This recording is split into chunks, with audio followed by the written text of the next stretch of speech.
Halo,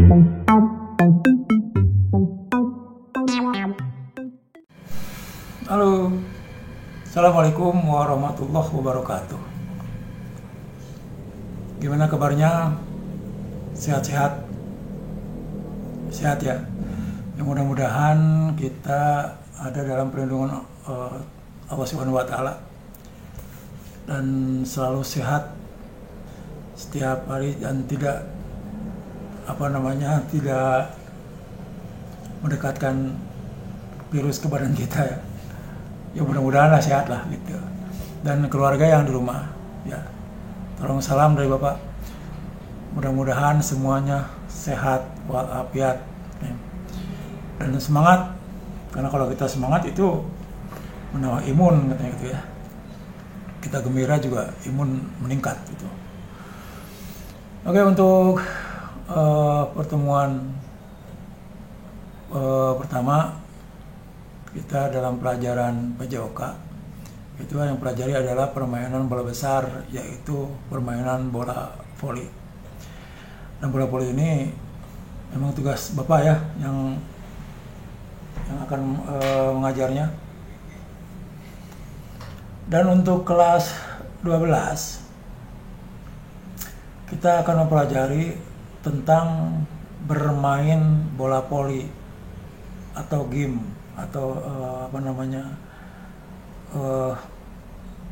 bermain ya.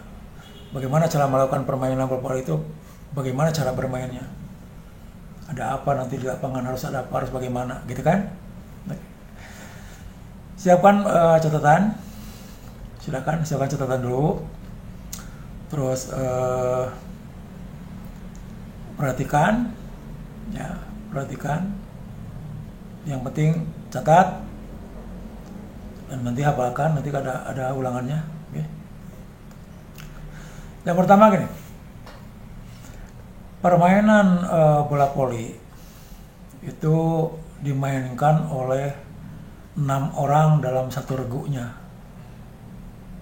6 orang dalam satu regu, berarti kalau dengan lawan itu 12 orang ya. Dan cadangan pun 6 orang juga, cadangan 6 orang. Biasanya cadangan 6 orang itu 5 cadangan, 1 libero. Biasanya ada libero nih, di voli itu ada libero. Libero itu adalah pemain bertahan ya. Nah, sebelum kita ke bermain, kita harus tahu dulu posisi kita kalau jadi seorang pemain harus ada di mana. Karena 6 orang, nggak sembarang. Kita nama saya nggak pengen di sebelah sini, saya pengen di sebelah sini, nggak bisa. Ada aturannya. Nah, nanti diatur oleh peraturan posisi bermain atau rotasi bermain, ada rotasinya. Ini untuk posisi bermain, si orang yang akan melakukan servis itu ada di posisi 1. Posisi 1. Depannya yang melakukan servis itu posisi 2. Di tengah depan posisi 3. Ya. Kiri depan posisi 4. Kiri belakang posisi 5. Tengah belakang posisi 6. Jadi posisi dari 1, 2, 3, 4, 5, 6 itu bentuknya berlawanan dengan arah jarum jam. Itu posisi. Nah, sekarang rotasi. Kalau rotasi terbalik, arahnya sama dengan arah jarum jam. Misalnya orang yang sudah servis, dia melakukan servisnya habis atau mati, nanti pindah lagi bola ke kita, ke yang servis tadi, ganti sama orang yang depannya, sehingga si posisi 1 pindah ke posisi 6 pindah ke 5. Nah, itu putarannya akan ke arah jarum jam, sama dengan arah jarum jam gitu. Nah, sekarang aturan peraturan pemain. Apa saja yang harus dipakai oleh pemain pada saat bermain. Yang pertama, pemain harus memakai sepatu yang karet, bukan yang kulit atau kain boleh. Yang tidak kulit, dan tidak boleh menggunakan sepatu dari kulit. Yang pertama. Yang kedua, pakai celana pendek. Harus wajib memakai kaos kaki. Kalau kaos atas boleh tangannya pendek, tangannya panjang boleh. Setiap setiap pakaian, kaos dengan kolornya, dengan celana pendeknya, itu ada nomor punggungnya, ada nomornya. Kalau di kaos, nomor punggungnya di belakang. Kalau di celana, nomor punggungnya di kaki yang sebelah kanan. Ya, jadi di sebelah kanan adanya, di bawah. Gitu. Terus gimana kalau pakai pelindung, misalnya deker, gitu kan? Deker itu yang dari karet, itu dari pelindung supaya nggak cedera, itu boleh dipakai. Dan biasanya dalam suatu tim itu harus sama. Tapi kalau aturan tertentu yang menentukan bolehlah nggak sama, yang penting pakai, misalnya itu nggak termasuk pada aturan kalau deker ya. Tapi yang tadi aja, sepatu, kaos kaki, celana pendek, dan kaos yang di atas. Nah, itu perangkat yang harus dipakai oleh pemain pada saat bermain. Terus ada pada saat bermain, ada pemain inti, ada pemain cadangan. Nah, ini ada inti, ada cadangan. Tadi kan intinya 6, cadangan 6. Lawan juga intinya 6, cadangan 6. Cadangan ini ada libero satu ya, libero. Nanti terangkan libero itu apa. Nah, pada saat dia bermain, si pemain ada yang cedera sehingga terjadi penggantian pemain. Ada yang cedera atau ada yang jelek lah. Masa pelatih, ini jelek, ganti aja sama yang cadangan yang 6 tadi. Nah, banyaknya penggantian pemain 6 kali. Ya, banyaknya penggantian pemain itu 6 kali. Jadi kalau 6-6-nya diganti semuanya, itu boleh. Tetapi tidak boleh ada penggantian lagi. Jadi udah keluar semua, udah sampai habis dalam set itu ya, dalam set itu. Nanti kalau set selanjutnya berubah lagi, 0 lagi, boleh lagi.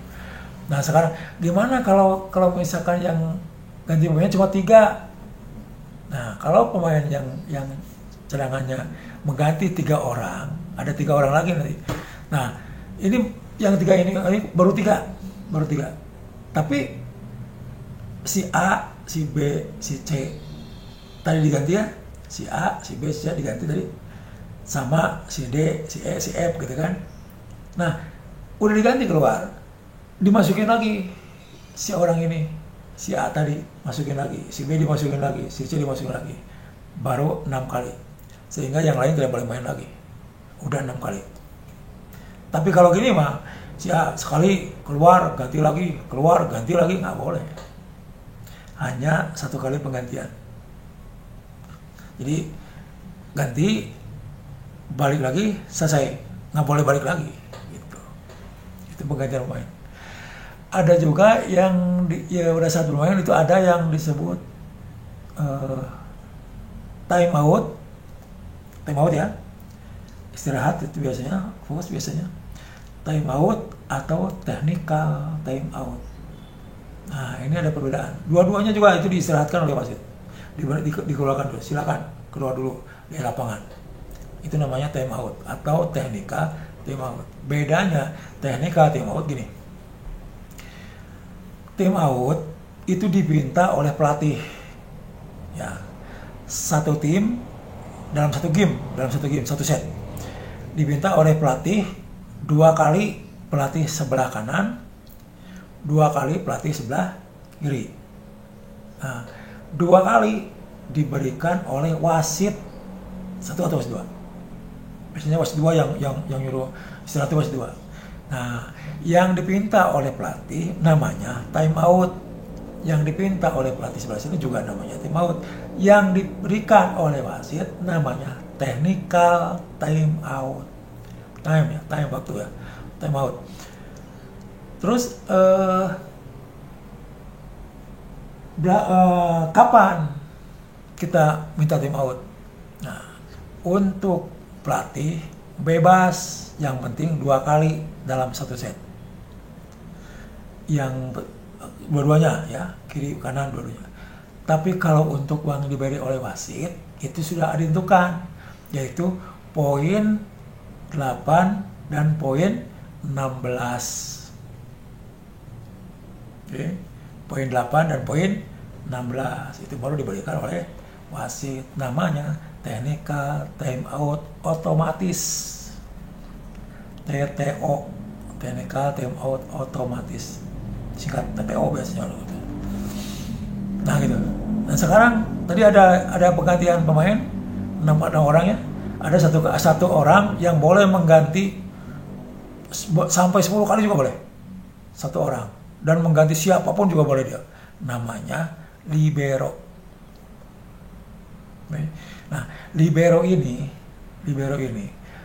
pemain yang hanya bisa bertahan, tidak bisa nyemes, nggak bisa servis, dia hanya bisa bertahan, bisa nahan cemes dari lawan, bisa membalikan serangan dari lawan. Jadi pemain nasional pun yang namanya libero tidak bisa serban, tidak bisa cemes. Gitu. Kenapa? Cuma karena nggak boleh nyerang. Jadi syaratnya sedikit. Libero tidak boleh menyerang. Nah, karena dia tidak boleh menyerang, dia harus mengganti pemain. Pemain yang mana yang boleh diganti, gitu kan? Nah, pemain yang boleh diganti oleh libero itu pemain yang ada di belakang. Itu posisi belakang, yaitu tadi posisi 1, posisi 6 dan posisi 5. Itu boleh diganti oleh.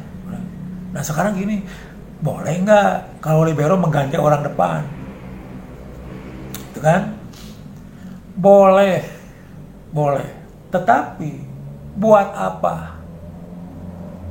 Sementara orang depan itu harus menyerang, tugasnya menyerang. Orang belakang tugasnya bertahan. Libero orang bertahan, ngapain di depan gitu. Jadi libero itu bukan tidak boleh hanya kalau pelatih memasukkan libero untuk posisi depan, pelatihnya nggak bisa nggak ngerti berarti ngapain disimpan di situ depan. Dia mah tugasnya harus di belakang karena dia harus menahan cemes. Kalau depan mah nggak ada nyemes ke depan, gitu kan? Nah gitu. Jadi tugas libero itu hanya bertahan. Nah, sekarang sama yang lain itu baru ada JMS. Itu ada karena pada saat bermain itu yang dipergunakan untuk bermain, teknik dasar yang digunakan untuk bermain semuanya. Yang pertama passing atas, yang kedua passing bawah, yang ketiga smash, yang keempat spike, yang kelima service. Ya kan? Ada 5 yang harus dilakukan. Yang terakhir ngerti dalam posisi bermain, posisi pemain ada di mana, rotasi pemain, perputaran pemain harus seperti apa. Oke, nah gini, untuk itu kita tonton nanti ada video ya supaya lebih jelas lagi. Ini nanti ada videonya, silakan kalian tonton, kalian catat yang pentingnya, perhatikan. Kalau ngerti kalian bisa bermain gitu. Kalau ngerti diketawain orang gitu aja. Ya, oke, kita lihat videonya. Silakan. Selamat menonton. Oke guys, jadi sebelumnya saya mohon maaf, akhir-akhir ini saya jarang upload video sesuai dengan request kalian. Dikarenakan saya juga habis mengalami sakit radang tenggorokan ya teman-teman. Jadi saya mohon maaf sekali belum dapat memenuhi request kalian. Oke, langsung saja kita lanjut pada pembahasan video kali ini. Jadi di video kali ini saya akan menjelaskan tips tentang peran dan posisi dalam permainan bola voli. Namun video ini saya khususkan bagi kalian yang masih menjadi atlet pemula atau baru mempelajari permainan bola voli. Langsung saja check this out.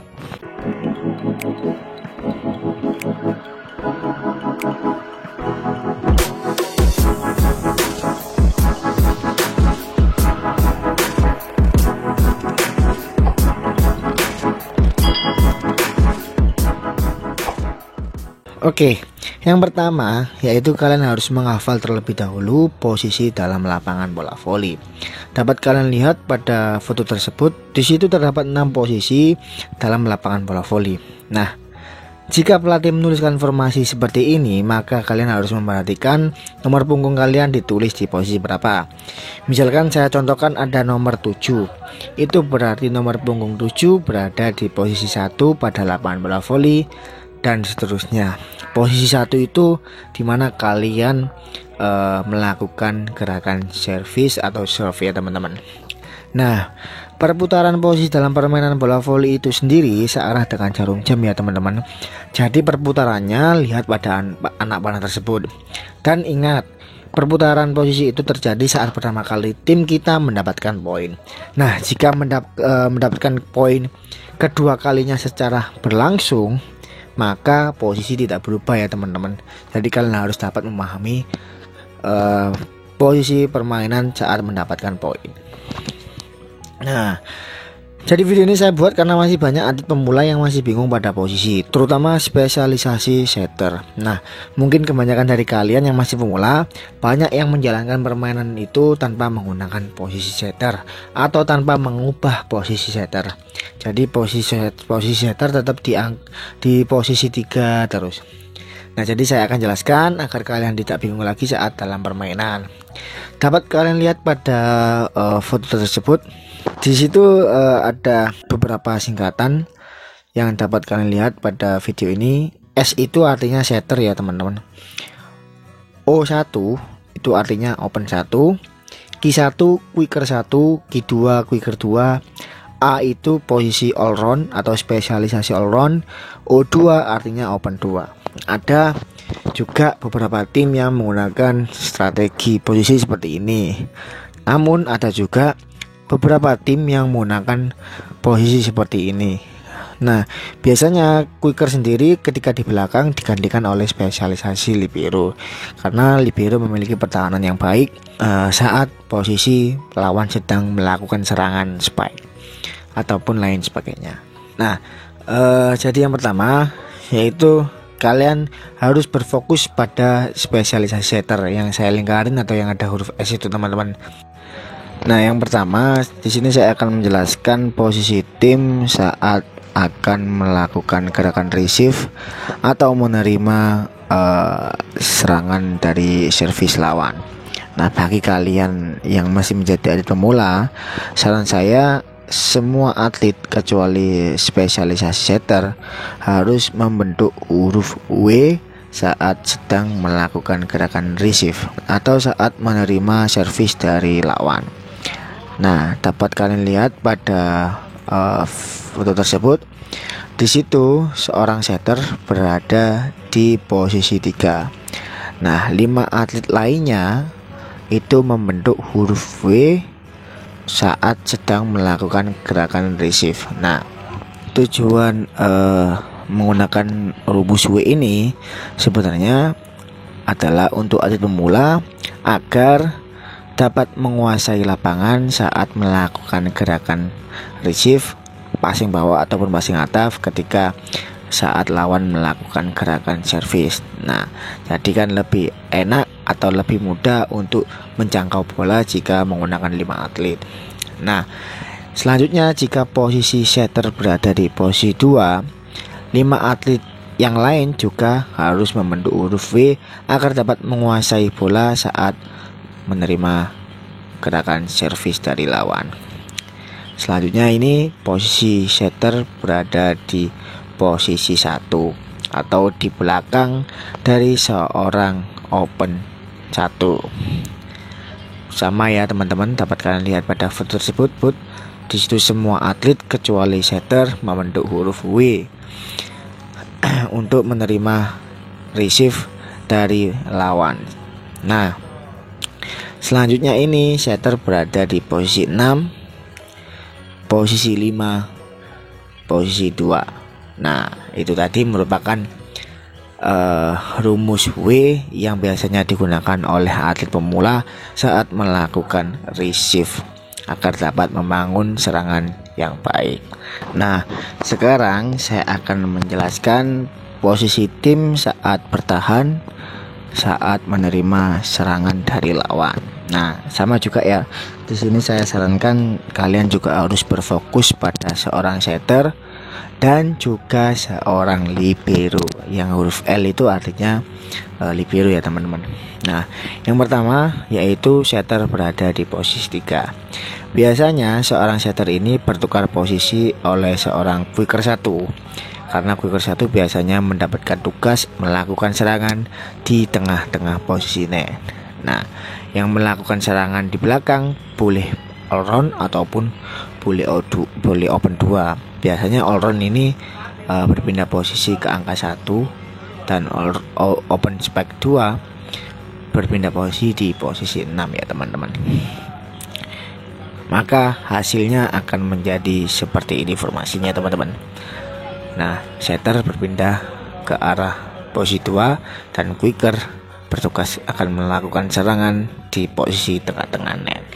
Nah, selanjutnya di sini seorang setter berada di posisi 2. Nah, biasanya ini posisinya tidak berubah, namun tergantung dari spesialisasi kelebihan timnya masing-masing. Kalau yang seperti ini biasanya quicker itu berpindah posisi di tengah, quicker 2 berpindah posisi oleh open 1 seperti halnya pada strategi yang sebelumnya, dan pemain yang di belakang all round atau A itu berpindah posisi dengan seorang libero atau L. Maka formasinya menjadi seperti ini. Ini adalah formasi saat tim kalian melakukan pertahanan blok dan hendak melakukan serangan kembali. Nah, selanjutnya di sini posisi seorang setter berada di posisi 1. Ini biasanya posisi yang paling depan itu bisa berubah ataupun tidak berubah. Biasanya seorang open spike berpindah posisi ke posisi 4 dan posisi all round berpindah posisi ke posisi 2. Nah, pemain yang di belakang biasanya hanya libero yang berpindah posisi ke posisi 5. Nah, sekarang adalah posisi di mana seorang setter berada di posisi 6. Biasanya posisi yang paling depan atau yang posisi dekat net all round itu berpindah posisi dengan seorang quicker 2. Karena memang saya sudah terangkan dari awal, quicker itu memang biasanya tugasnya melakukan serangan di posisi tengah-tengah net, atau bola pull, bola potong atau strike dan lain sebagainya. Nah, kemudian di posisi belakang seorang setter yang ada di posisi 6 biasanya berpindah posisi dengan seorang open 1. Maka formasi berubah menjadi seperti ini. Nah, selanjutnya seorang setter berada di posisi 5. Ini juga sama ya teman-teman. Seorang quick spike atau quicker 1 itu berpindah posisi dengan open 2. Karena memang quicker itu memiliki kemampuan blok yang baik agar dapat membendung serangan dari lawan. Maka tugasnya berpindah ke tengah untuk melakukan blocking ke arah tengah, samping kanan ataupun samping kiri. Dan kemudian seorang setter tetap bertahan di posisi 1. Jadi ini seorang setter akan berpindah posisi dengan seorang libero, maka hasilnya akan menjadi seperti ini. Nah, yang terakhir yaitu posisi setter berada di posisi 4. Posisi 4 itu kan memang biasanya digunakan oleh seorang open, maka seorang setter di sini akan berpindah dengan open 2. Dan seorang libero akan berpindah posisi dengan seorang open 1. Maka hasilnya akan menjadi seperti ini. Oke teman-teman, jadi itu tadi merupakan beberapa formasi pertahanan ataupun formasi receive menggunakan 5 atlet dengan rumus huruf W. Teman-teman ingat-ingat harus menggunakan rumus huruf W bagi kalian pemula agar mudah menguasai lapangan saat lawan melakukan gerakan servis. Nah, yang itu tadi yang barusan saya jelaskan tadi merupakan posisi pertahanan yang biasanya dilakukan saat melakukan gerakan blocking dan berusaha menyerang kembali ke arah lawan. Oke teman-teman, jadi mudah-mudahan video ini tidak membingungkan kalian, dan jika kalian ingin bertanya-tanya langsung tentang formasi seperti ini, kalian dapat komen di kolom komen yang ada di bawah. Semoga video ini bermanfaat buat kalian, dan sampai jumpa pada video berikutnya. Assalamualaikum warahmatullahi wabarakatuh. Salam olahraga jaya. Nah, itulah tadi bagaimana cara menempati posisi pemain dan bagaimana rotasi pemain atau perputaran posisi. Dan posisi pemain dari 1, 2, 3, 4, 5 posisinya di mana. Itulah tadi seperti itu. Ada tambahan sedikit ya, permainan bola voli itu penghitungannya, cara menghitungnya atau poinnya itu sampai poin 25 ya, sampai poin 25. Jadi kalau misalnya ada di antaranya poinnya 24 sama, itu terjadi setting atau jus lah ya, orang-orang bilangnya jus. Terjadi jus. Jus di sini harus menang, satu tim itu harus menang selisih 2. Misalnya 24, 26, berarti yang 26 menang. Kalau misalkan 24, 25, nanti 25 sama terus 26, 25, 26 sama 27, 26, belum nyampe, belum habis. Kenapa? Karena belum selisih 2. 26 sama 27 sama 27, 29. Nah, baru selisih 2, yang 29 yang menang. Ya. Itu terjadi kalau terjadi setting atau jus. Nah, tadi ada angka 8 pertama. 8 yang pertama itu terjadi teknika time out otomatis yang diberikan oleh wasit tadi ya, teknika time out otomatis. Yang kedua, dua kali ya, wasit itu memberi teknika time outnya poin 16 pertama. Gimana sih yang disebut pertama tuh? Gini, 8 pertama dan 16 pertama. Contoh, si A poin 7, si B poin 8. Nah, berarti itu 8 yang pertama. Yang 8 baru tim out ditemukan. Nah, nanti terjadi lagi. Yang ini poin misalkan jadi 9, si 7 naik jadi 8. 8, 9. Tidak teknikal tim out. Kenapa? Sebab 8 ini 8 yang kedua. Gitu. Ngerti ya? Terus 16 juga sama. 16 yang pertama saja. Gitu. Sekarang ini ada perpindahan bola. Perpindahan bola itu gimana sih? Perpindahan bola itu gini. Pindah bola itu gini. Si A sedang melakukan servis. Dia servis ke kelompok B. Oleh kelompok B dicemes. Mati bolanya di si A. Berarti si A mati bolanya. Yang menang si B. Nah, itu terjadi perpindahan bola ke si B. Karena yang sedang melakukan servis tadi adalah A. Bolanya mati, pindah ke B. Itu juga mendapat poin. Jadi si B mendapat poin 1. Gitu. Pindah bola, poin. Jadi udah pindah bola, poin lagi. Nah, pindah bola tuh gitu kejadiannya. Nah, sekarang ini rotasi pemain, rotasi ya, bukan posisi. Rotasi tadi, perputaran pemain. Kapan memutarnya? Pada saat melakukan servis, pada saat terjadi pindah bola, atau pada saat apa? Gitu kan? Terjadi pindah bola, terjadi rotasi, perpindahan pemain dari 2 pindah ke 1, dari 3 pindah ke 2 gitu kan, putar gitu. Itu pada saat pindah bola ke kita. Orang lain lagi sakit, bolanya mati, pindah bola ke kita. Kita yang memutar, lawan enggak? Lawannya enggak. Kalau kita lagi servis, bolanya out, lawan kan yang menang, poin lawan. Lawan baru berputar rotasinya, kita enggak. Jadi terjadi rotasi kalau terjadi perpindahan bola. Yang mau servis, ya perpindahan bola yang mendapatkan servis itu, yang terjadi rotasi. Itu namanya ya.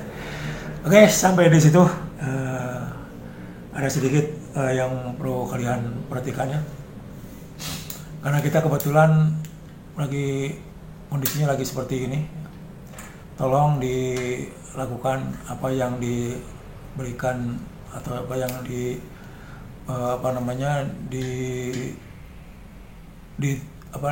disuruh oleh kepada kita semua, yaitu dari tentang kesehatan ya. Kita harus memakai masker, cuci tangan, apalagi jaga jarak, jauh dari kerumunan, jauh dari keramaian gitu kan. Tolonglah dilakukan, terutama pakai masker dan cuci tangannya dengan jaga jaraknya. Ikuti protokol kesehatan. Oke, begitu ya. Oke, sampai di situ aja. Siapkan nanti minggu depan mungkin ada tes atau apa ya. Siapkan. Sampai di situ. Assalamualaikum warahmatullahi wabarakatuh.